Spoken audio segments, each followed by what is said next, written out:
क्या आपने सोचा है कलयुग का अंत कैसे होगा? तो दोस्तों इस वीडियो में पूरा सुनाऊंगा और आप लोग सुनकर रोंगटे खड़े हो जाएंगे। कलयुग का अंत दृष्टि केवल कल्पना ही कर सकते हैं। मनुष्य के मन में हमेशा भय आश्चर्य भर जाता है और वह युग भयानक होता है, आपके दिल में झकझोर रख देगा, लेकिन कल्पना नहीं कर सकते बल्कि हकीकत है। इस पवित्र ग्रंथों में लिखी गई इस बातों को आने वाले समय में भयंकर सच्चाई अवगत कराई जाती है।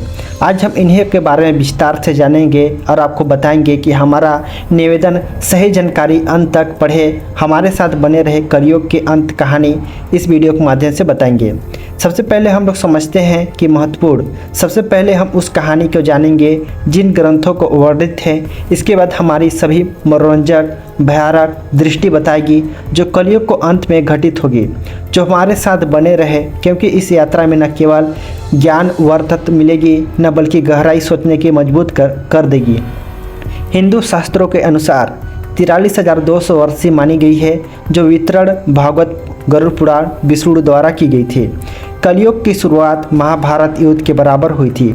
यह मानी जा रही कि वर्तमान में लगभग 5,000 वर्ष बीत चुके हैं, लेकिन लगभग 4,27,000 वर्ष इस ग्रंथों में कलयुग का लक्ष्य माना जा रहा है। इसके अंत में संकेत यह है कि इस हमें युग की चुनौती परिचय संचित करेगी। महाभारत के युग में संपत्ति पश्चात धर्मराज तथा हिशासन को लेकर देखने के लिए मिलेगी। इसी को लेकर अनेक प्रकार की चिंता उत्पन्न हो रही है, जिसमें समाप्ति और कलयुग आगमन के साथ स्पष्ट रूप से दिखाई देने लगे हैं। हम लोग को यह सता रही है कि आने वाले युग मानव को जीवन में स्वरूप का क्या होगा, धर्म स्थिति का क्या होगा, सत्य के हस्त होगा। इसकी चिंता समाधान करने के लिए इस वीडियो में आप लोग बने रहे, जिसमें अर्जुन नकुल और सहदेव ने भगवान श्री विष्णु परमार से कहा कि भाइयों को बुलाया जाए। जो अर्जुन हमेशा युद्ध के लिए तत्पर रहता था। निश्चित ने स्वर में पूछा, बड़े भाता आपने व्याकुल क्यों है? किसी शत्रु ने हस्तिनापुर आक्रमण करने के लिए दुस्साहस किया है? यदि ऐसा है तो आज्ञा दीजिए, मैं अभी जाकर उसका नाश कर दूंगा। दुष्टवीर ने कहा, सांस लेते हुए कहा, अर्जुन मैं तुम्हारी पराक्रम भलाभांति परिचित हूँ। इस पृथ्वी में इस शत्रु को इतना साहसी नहीं हूँ जो हस्तिनापुर आक्रमण विचार भी नहीं कर पाऊंगी।